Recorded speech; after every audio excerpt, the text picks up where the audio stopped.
This review here could not be more significant. This is here the all-new Audi A5, and it replaces two very important models at Audi, the A4 and the A5 at the very same time. What about this? Soon to come.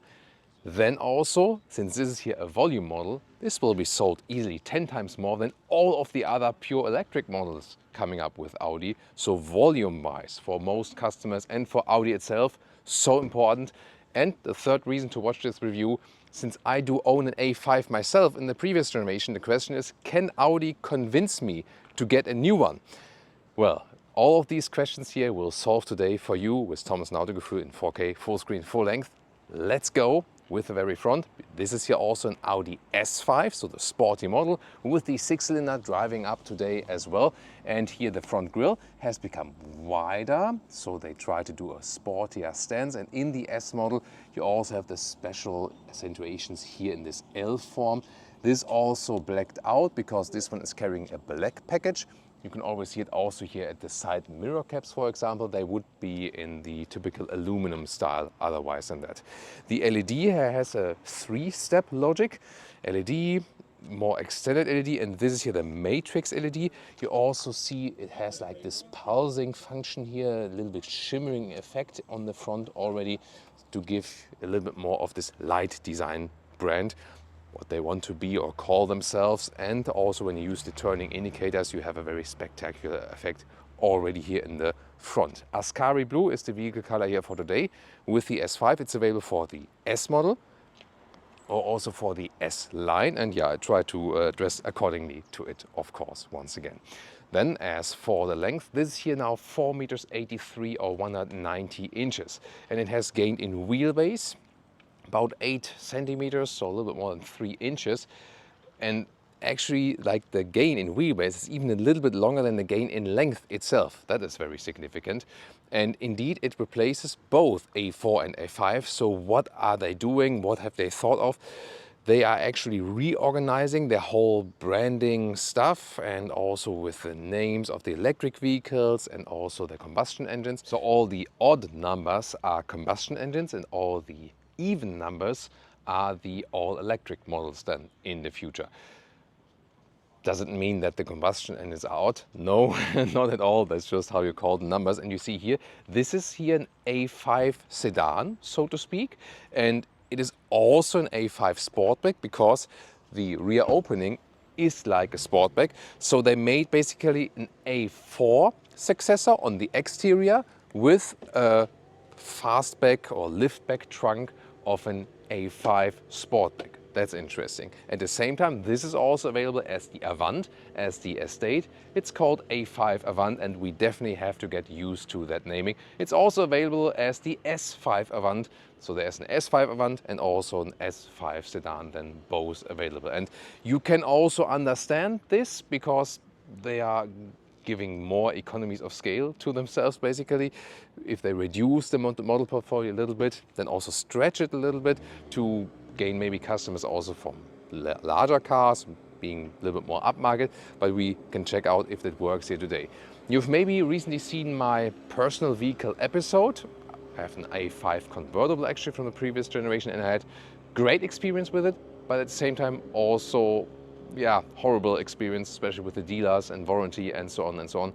If you want to check that out, if you haven't done so far, I will also link the video at the end of the video, for example, after we have driven here the all-new generation. Here with the black package, also here the frames all in black, otherwise it would also be a brighter styling. And what you can also see here already is that the door handles here are kind of integrated. You can grab underneath and then you don't really have a physical feedback for that, so it's capacitive. Yeah, you can grab in, but then you don't. It's something in between, let's take it that way. So many new solutions coming up there. As for this wheels, would for the normal A5 17 to 20 inch. This is here a 20-inch wheel. 19 would be standard for the S model, and 20 inches also optional, but really cool in the RS styling here with the spider design. I really liked it. And typical also the red contrasting brake calipers here for the S model. Very important topic is, of course, the Quattro all-wheel drive. And a lot of things have changed there. Also, if I think about my personal S5, which has the permanent Quattro all-wheel drive, standard 40% in the front, 6% in the rear, then it can vary a little bit. And also with the torque converter. This has actually all changed. And I think it's very important to talk about this even before we actually take a look at the engine, because now all the A5 models and also the S5 do work with the Quattro Ultra. And now most probably will say like, wait a minute, that's front wheel drive, I don't want to have that. Yeah, that's how I also reacted at first. So then I thought, this cannot be ever a replacement for a previous generation, you know. So what are they actually doing special to the S model? Is that the right approach to take? Okay, but now we have to take a deeper look into this Quattro Ultra concept. So yes, this is a front wheel based platform and the base models will have front wheel drive. That's the case. And all wheel drive models will have the Quattro Ultra concept, which works front plus rear wheels on demand. That's fact. So with all the models, when you drive, let's say slowly, steadily, just roll, it will be a front wheel driven car. And then when you accelerate harder, also power will be sent to the rear wheels. However, they use a very, very strong clutch there in the middle. And by that, they can shift the momentum not only to 50-50 distribution front rear, but even more to the rear, up to 30% front, 70% rear. And by that, when accelerating hard, it can still become rear wheel biased. And there are actually two reasons for that. First of all, because the clutch is stronger than with other concepts, you know, of a similar kind. And the second reason is because when you accelerate, more weight is going to the rear axle just by physics, and that also enables that you can send more power to the rear because you get more traction at the rear by physics. Very interesting, definitely. And now there comes something special here for the S model, because the main difference here, Quattro Ultra from the base model to the S model, is actually that this one here always has a connection to the rear axle. So whereas the base model with Quattro Ultra is really just rear wheel also on demand, this one here always engages the rear axle, even just maybe a little bit, but it's always engaged. So you have a little bit more rear action at any time. So this is the first difference. It's of course a little bit less efficient then. And the second difference is that here at the rear axle, there is also a torque vectoring, it has been reworked. And by that, there can be also send more power to the curved outer wheel at the rear axle, making it even sportier. And what I explained to you now, it was quite long, but I think it was very significant because that all-wheel drive is something what Audi is actually famous for the Quattro.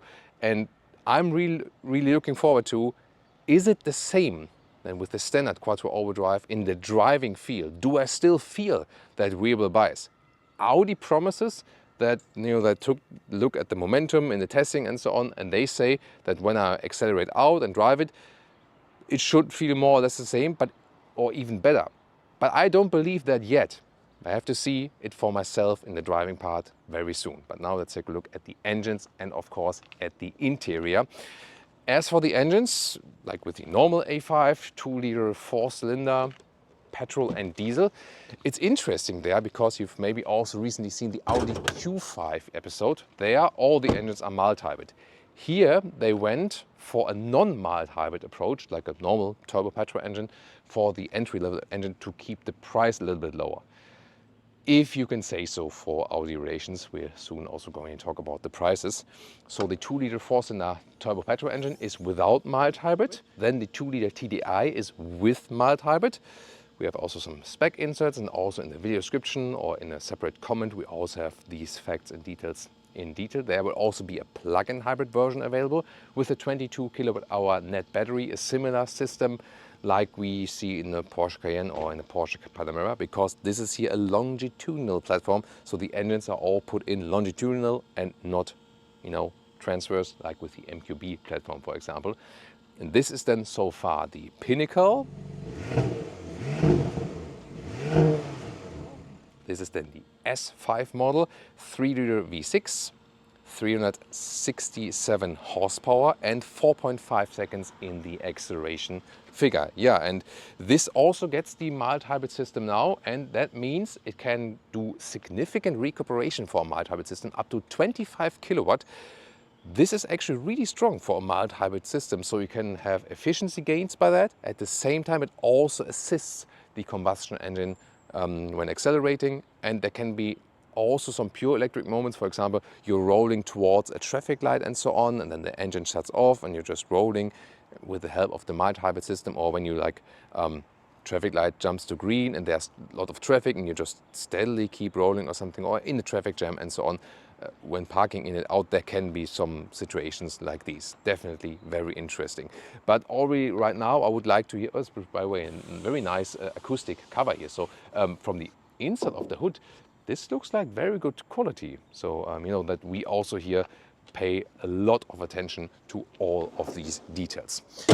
Suspension is also a very important topic, because you have a base suspension, then you have a fixed sport suspension, minus 20 millimeters lower for S-Line and the true S model. Wait a minute. So I'm telling you all the time this is true S model, but you might say like, yeah, and how and where do we see that? Not in the front. At least no badge, because there is no S badge in the front. And that is something I also really strongly criticize, and most of you guys have also joined me in this criticism. If I buy an Audi S model, I want an S badge in the front there, period. Anyone agree or disagree? Feel free to join me in the comments there. However, this is the S model, and we can see that actually even more at the rear. So the sport suspension, the fixed one, is standard for this model, and optional, you can also get an adaptive S suspension. So it's a sportier touch for the suspension, but also adaptive. It's both available for the normal A5 and the S5. And this is an active adaptive suspension, so you can rule also with the driving setting in the front, sportier or less sporty and so on.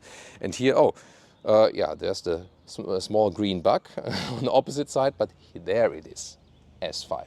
So this is like the visual proof. If it would be an S-Line, it would be actually like this, but then you still have the same symbol here, you know, so then symbol A5, yeah, because this is basically now the symbol for the S-Line and for the true S model at the same time. And I think that's, you know, screwing off the customers a little bit of the true S models. Maybe you've already seen here these OLED in the rear. They also have this sparkling, being alive function. And if you always ask yourself, OLED stands for organic LED, and you think like, wait a minute, do we have another ethical problem like with animal skin seats or something like? No, it's not at all.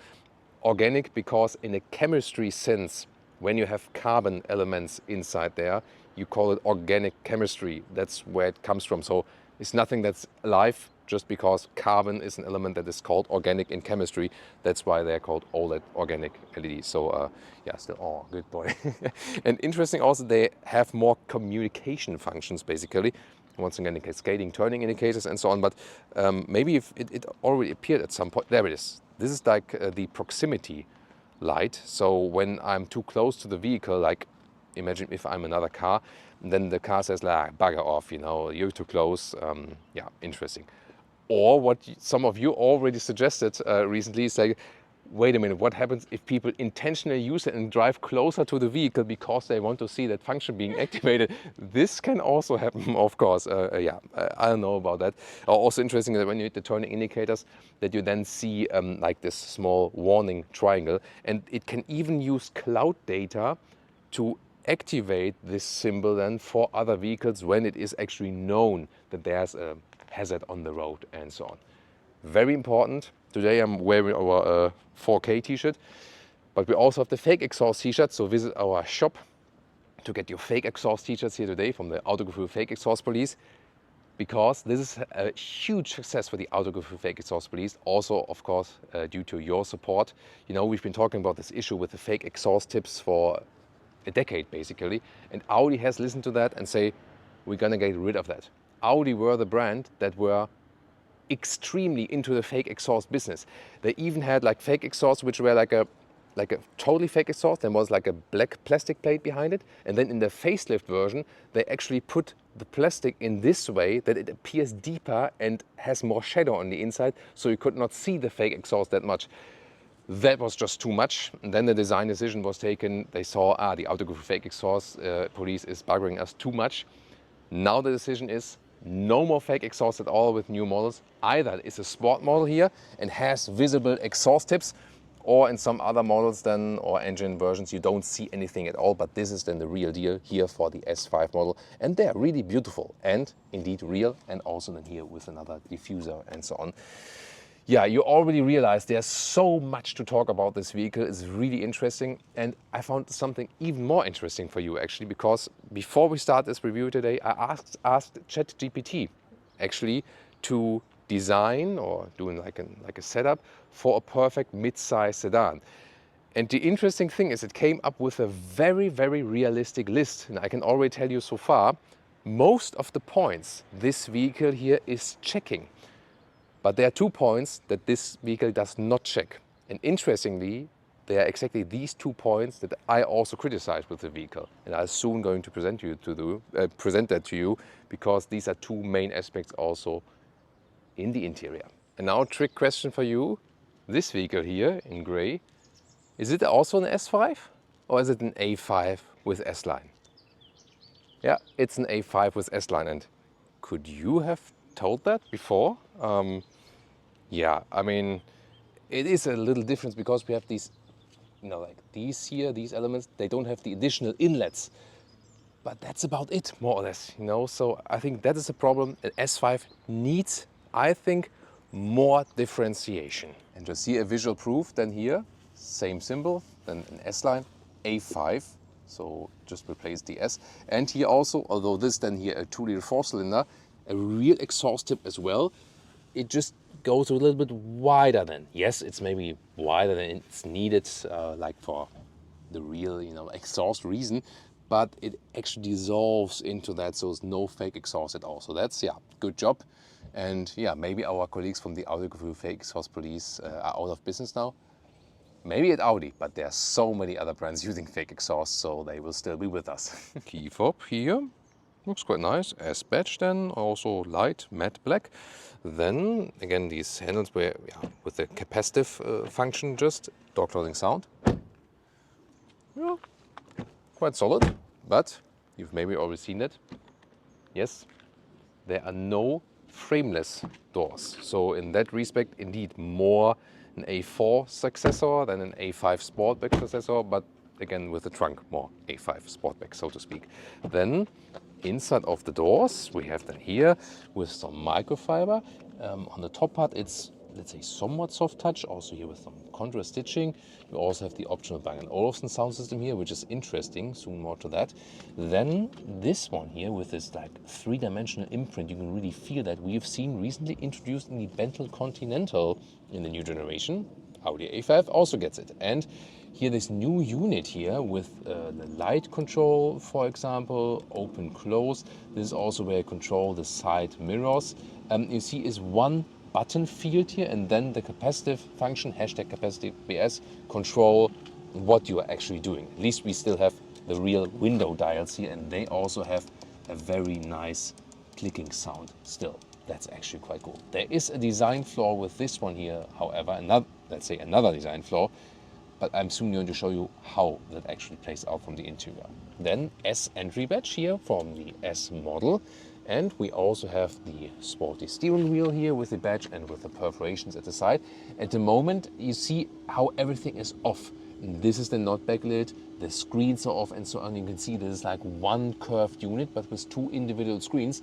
And it will be interesting to see how it looks like when I turn on the ignition very soon. Inside of the front doors, there's like this rubber ground, but the rest of everything here is all hard pack plastic, no felt covering or something. So the second design flaw of this unit there in the door is, so when the door is really widely open, you need to have very long arms to reach it, and then it can happen actually that you touch something on the touch field while reaching for the grab handle here on the inside. So that could be one drawback. Then seats and comfort. This is here the sport seat Plus, which would be like top of the line, integrated head restraint. It also has here integrated speakers of the Bang & Olufsen sound system, if you have that special sound system.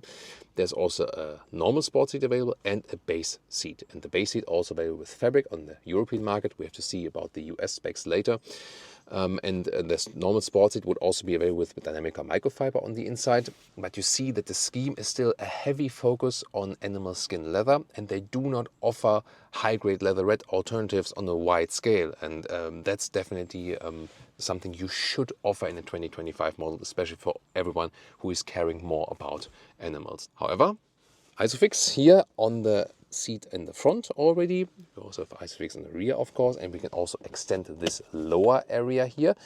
And then the question is about the ergonomics of the seat, and the base ergonomics so far make a quite good impression. We have to see how it turns out while driving and so on. And with 189 here, 602, still some headroom left. There's also a version with panoramic roof available, and it is a sporty seating position, and they try to give you always some kind of A6 vibes with the increased wheelbase and so on. They want to be more upmarket, and yeah, we see some details where that maybe works, but other details where it maybe doesn't work. You know what I mean? There's a large middle console. There's here this armrest with a lot of space underneath actually, so that's pretty cool. And you can also adjust this one here. Let's see.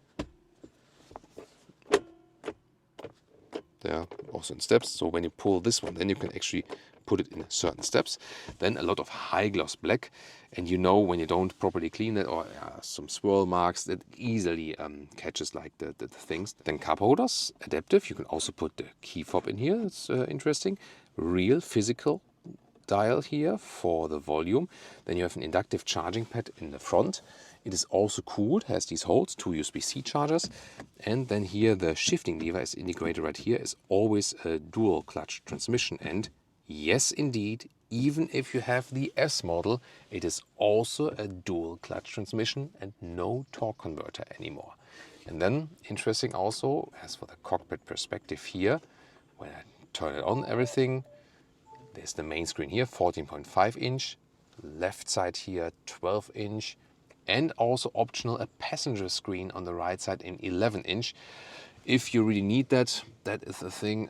Manufacturers rather do that with a focus on Chinese market. In the European and American market, it is not often thought after, let's take it that way, because usually we'd use our own smartphone for that. But you see, you have basically like a same mirroring what you would do in the normal infotainment system right here. And here, by the way, best way to make use of that passenger screen is, of course, to watch some Autogefühl here on YouTube. You search for a physical dial maybe for the temperature, but it's not there. So I would appreciate that. And that's also a thing I talked about earlier with this ChatGPT list.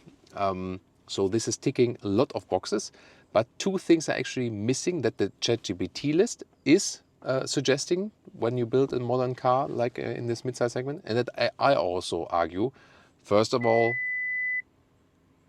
this is like because the 12-volt battery is low, because we have been running like the headlamps for a long time.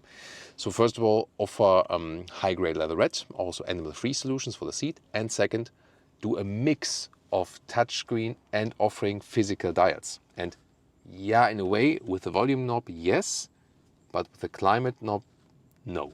That's the thing. But there's, of course, more to discover here. And now also here on the steering wheel, everything is illuminated. Driver POV, now here these fields here at the steering wheel also illuminated from behind. It's also one button, but you do get a clicking feedback. That's nice. Here you can also change the views of the instruments then, for example, like that. On the right side is also then the volume control. So let's say for a capacitive solution, it is quite good one, although I would prefer individual buttons still. As for that, I have to say.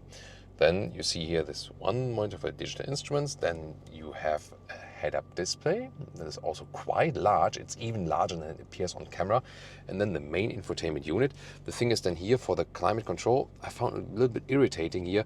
You have this ledge here, so to speak. You can, like in a way, rest your hand on it, but then, I don't know, it's weird. Then I think a popped-up screen is better to control because it's really complicated to reach it with your finger. So not ideal here with the climate control. I feel that's my biggest criticism with the infotainment system. It has now an Android backend, so promised to be faster and more reliable. We'll see, of course, with long-term experience as well that an Apple CarPlay Android Auto connection is always with you, of course. So it looks to be quite quick at first hand. Here you can also change individual settings of the displays and also from the light settings and so on. And even a seat massage is available. And about the Bang & Olufsen sound system, it's really interesting because we have these speakers there back, and the thing is, when you're sitting like this, you hardly hear that. And from the front sounds pretty cool actually, and it's also like a little bit distributed between your left and right ear. Only when you turn yourself like with one ear to it, then you can actually hear that it's also coming from there. And I have to say, the sound from these small speakers inside the head restraint is not as good when you like explicitly listen to it than from the rest of the system. So, I mean, the system is fine, definitely, but this additional feature with the speakers in the seat, I think not really necessary and not really that beneficial, honestly. Let's take a look at the rear seats. First of all, here there's also this structured material on top, so that's nicely done. Then more of the Bang & Olufsen sound system. Here the microfiber on the inside, and once again this Bentley inspired three-dimensional feel which you can really touch and so on. Here, however, no felt covering at the inside of the doors. And then what's also interesting here, the top tether at the passenger seat here is really visible, but when you remove it, I'm not sure if that's the best solution, honestly. What do you think? If you are familiar with top tethers, using that for your child seats. Other than that, Isofix at the outside parts each, and these covers are actually way nicer because you can fold them up and they stay in place. You don't need space for them, and you just fold them down like this again. And then we have like a middle console here with the climate unit. If the engine is running, you can also set a seat heating and so on, 2 USB-C chargers. Really large middle tunnel though, definitely. And then, yeah, here there's like for cup holders, this adaptive. And also here when you fold this down and up again, this feels really solid and nice, adaptive they are. So then the ski hatch here when you, just do it. When you do it like that. So there we go. And then, as for the headroom and the knee room, first of all, headroom here, this works with 189, 6'2". The Avant would continue a little bit straighter. There's also a version here with panoramic roof available, this one here without one. And now there's one of the main problems of this vehicle. This. And this is the seat as I would be driving. Yes, I am tall, I have long legs, so this will not count for everyone. If you're not as tall as me and have like a not as tall driver, then it's better. But here, for example, to use the recess here, the seat would need to be a little bit higher, and this is absolutely not acceptable, this amount of legroom in such a long vehicle. Definitely have to say that. If we think about the segment above that, like A6, BMW 5 Series, Mercedes E-Class, it's also somewhat the case. They are even a little bit longer, and then it works a little bit better, yes. But we have that thing that some of these larger vehicles, they just don't have this good proportion of exterior length to interior space. And this is also not, I mean, the wheelbase has been increased significantly, and I don't see that here. But you can also see that these new seats, they are very voluminous, and that is surely part of the problem. Let's check out the trunk or the boot. If you have a mild hybrid system, 420 liters, because you lose a little bit due to that mild hybrid system compared to a non-mild hybrid system, and the Avant would also offer a little bit more, but here the access is already really good. There's of course the discussion, if you have a separate closed trunk, it's better against burglary, for example. We hear often these arguments from our viewers from South America, for example, who mention that quite a lot. And I mean, when we are traveling in the LA area, we've already seen some parking lots at the mall where there were some, like thefts, break-ins via the window and so on. So that might be a safety aspect indeed. However, on the practical side, this is of course way better. Here also, when I remove this top cover here, then you can see the full extent of that. So this is then like the A5 Sportback before, and it's almost like an estate, or like a Skoda Superb sedan. Okay, now I'm banned from any further Audi event probably, if they heard that. Yeah, it's here really well usable. There's also a meter or 40 inches in width, like there, even a little bit more. Of course, this one also fits in vertically, no problem. This is then here, this net where you can secure things underneath. Here's another net, for example, as a splitter, is also possible. And what's that? Okay. Made in Germany, at least. Yeah, because this one here, the A5, is, by the way, also built in Neckarsulm. It's like a German Audi main town, so to speak. So indeed a German product. I'm not sure, like this is like the, I think, you know, like for the wheels and stuff. Yeah, most of the time probably will not open this cover. Let's take it that way. Then the length here is 1 meter and 10 or 43 inches, and the height here at the highest point is about a little bit less than 70 centimeters or 27 inches. About folding the seats, well, if this cover is removed, then I could theoretically grab over, even though it's not that ergonomically, I would say. The middle part you can also fold down individually. Other than that, from here, like this, there we go. And then to the seat as I would be driving is a length of 1 meter 85 or 73 inches, so very well usable. The Avant would of course continue a little bit more like here, but you see that as for the practicability, there's not much difference than if you take this fastback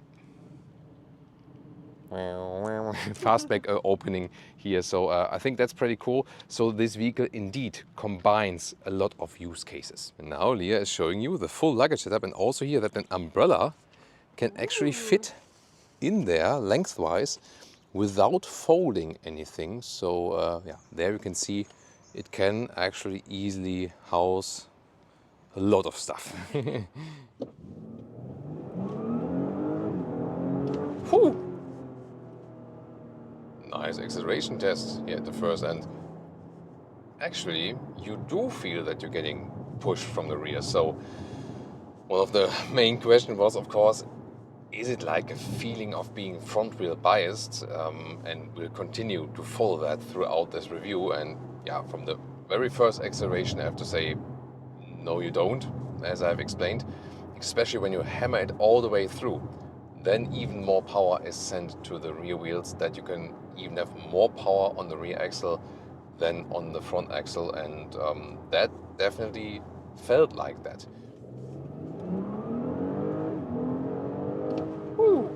Yeah, and that was 0 to 80 kilometers an hour. Found a way to accelerate just straight out there from the steering. It's really precise and direct. I like it. Progressive then definitely here, so I don't have to steer that much. And in the dynamic mode, here the suspension is a little bit stiffer. Also the steering has a little bit more feedback. It's very good feedback indeed. And we have 20-inch wheels mounted. There, of course, the question is it maybe too stiff, too uncomfortable as for that? Of course, if you want more comfort, then you would stick with the 19-inch wheels. But here I would say it still works, especially when the road is well done, then there's no problem at all. Of course, we also run through some potholes and stuff and talk more about that. If we switch here, we can do it with the drive select, and we don't have to click anywhere or touch anything in the screen.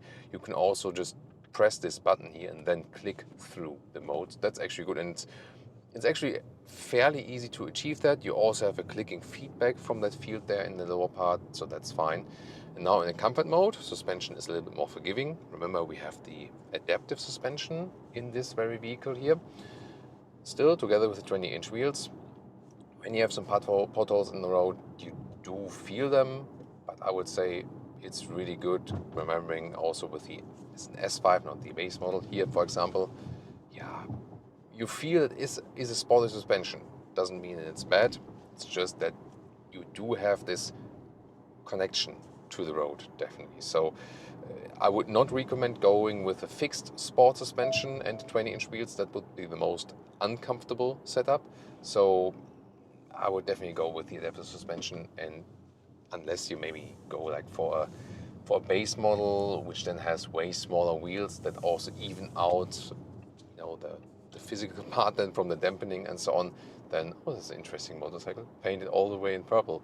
You've seen that? I'm not sure if the camera caught that. That looked pretty cool actually. So yes, I think base models could work without adaptive suspension, but then here, of course, you have this wider span between sportiness and comfort. And also when you... Oh, bless you. This, that's interesting. Yeah, we was 30 here for a couple of meters. Obviously, this driver did not agree to the speed limit here. Yeah, but also in the comfort mode, they have a really precise steering. I like that there's no dead zone area, left and right and so on. Fine commands. Let's just try it one more time, see the difference here. So the comfort mode, balance like the normal mode. And then dynamic mode, you also hear that. Yeah, that gives me already a gear lower actually. And then, yeah, some more feedback in your steering. But it's actually good in any mode, I have to say. It's also not too loud from the exterior. Of course, we're driving not too quick at the moment, but also from the cars that are passing by and so on. And the tarmac here is actually quite rough, and it's still really silent in here. So especially if you compare then the previous A5 Sportback, indeed the driving refinement is at the higher level. So definitely feels more sophisticated from what you experience as a driver, what you hear, and so on. And also the steering feeling is even finer. But at the same time, it's not like in some other modern new cars that you feel disconnected. This car definitely still gives you, especially as the S model, a connected feeling to the road. It is not like one of these new, for example, there are also like some new EVs there that are really well built and good cars, but they sometimes feel like you're just playing a computer game or something, and there's not a real car behind it. You know what I mean? But this one here, also here like slide, you know, out of the roundabout, then you have the 6-cylinder, have this low frequency sound that really originates from a real engine. At least, of course, there's like a sound actuator that enhances here the stuff that comes to the interior. You still feel that it's a car, and that's something I really like with that one. I mean, talk to Leah here about that already. She says could be more comfortable from suspension for her. But I think it's comparable to our S5, right? Yes. Like, yeah. However, I would feel that maybe it's a little bit more comfortable, so a little bit more refinement in the suspension. But of course, it also totally depends on the individual road conditions here. What I don't find that good while driving is some of the controls. You can go back here to the comfort mode. Like when I adjust the temperature, I think it's just weird to do that here, and then we have like this distance here. So temperature control, definitely not my favorite. And also here controlling stuff on the steering wheel, that is definitely so much easier in the previous generation. You know, when you scroll through the menus, for example, in the instruments and stuff like this. So user interface wise, I feel it is rather a step back than a step forward. From driving refinement and how you feel in this vehicle, yeah, I mean, there's some nice things like this, you know, this light strip there in the front, and it definitely gives you a more sophisticated feeling. That is actually what I really like about this new generation. Interesting is that especially when you have some stop and go, what happens in the city, and also when you have some here and there like sudden acceleration again, it almost feels plug-in hybrid-like sometimes, because this mild hybrid system is really a huge difference to a previous generation mild hybrid system. So you indeed have moments where you roll electrically, that's it. And also when you accelerate a little bit harder, for example, then sometimes you really feel first this electric boost, and then the combustion engine sets in a little bit, you know? So not as much maybe as with a plug-in hybrid,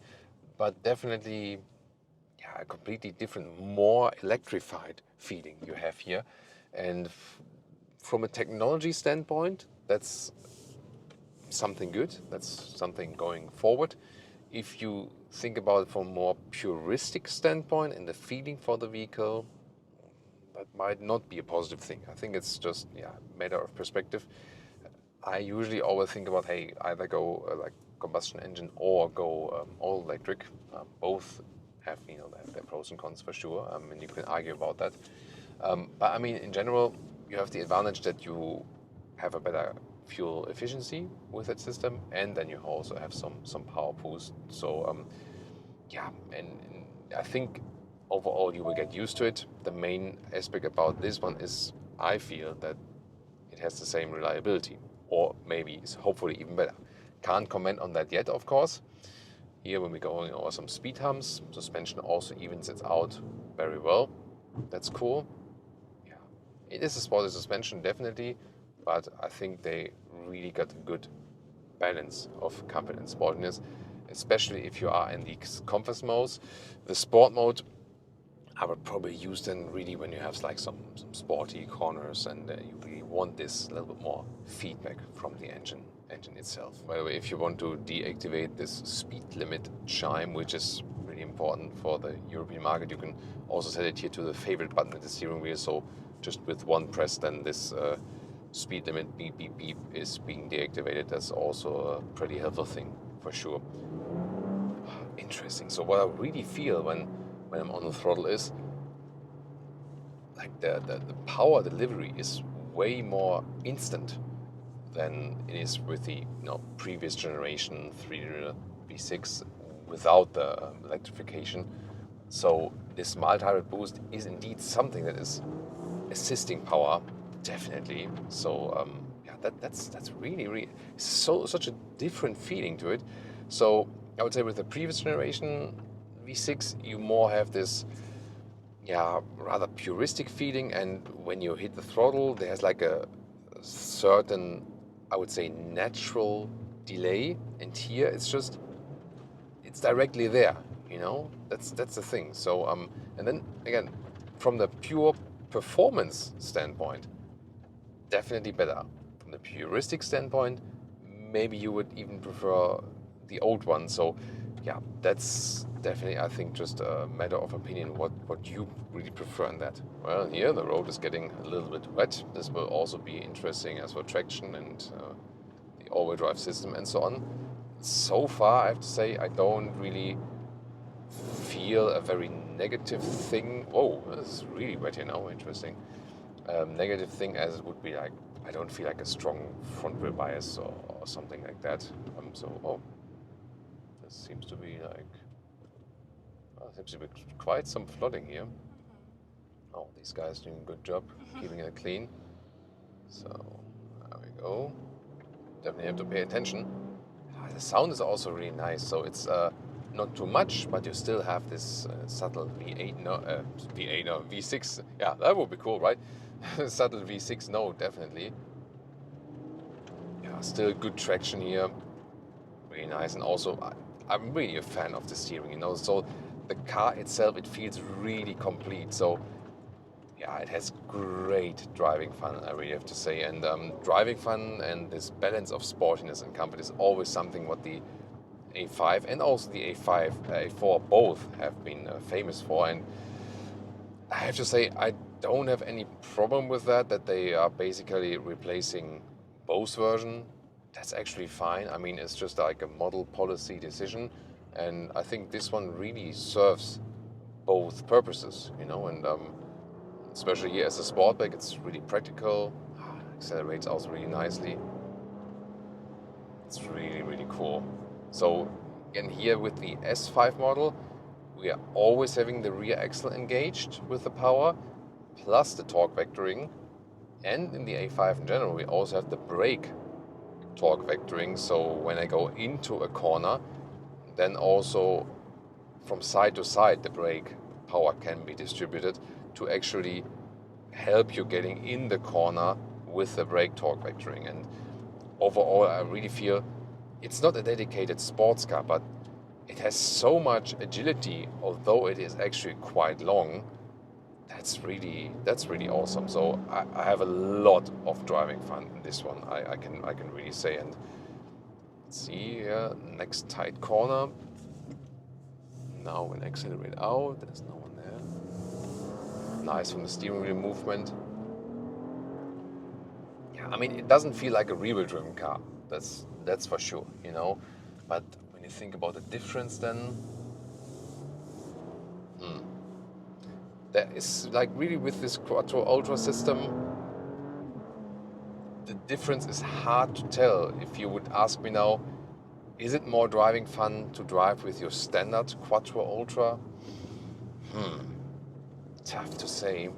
Maybe you feel it a little bit, because the thing is that with the standard Quattro Ultra, I always have the rear bias like instantaneously, directly, you know, and here maybe it takes then like a split second to be activated with more power from the rear. So it's a really, really hard question, and that shows that there's like no clear notion in the sense of, hey, this isn't fun anymore, or this is maybe too much front wheel biased.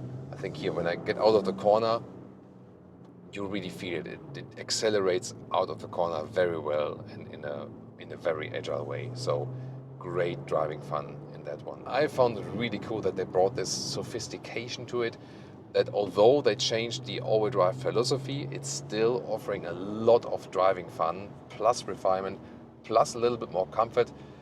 Yeah, and also noise insulation wise, I mean, considering also we were at like 80 kilometers an hour here and wet road and passing cars and so on, it's still reasonably silent in here. So great refinement in the drive.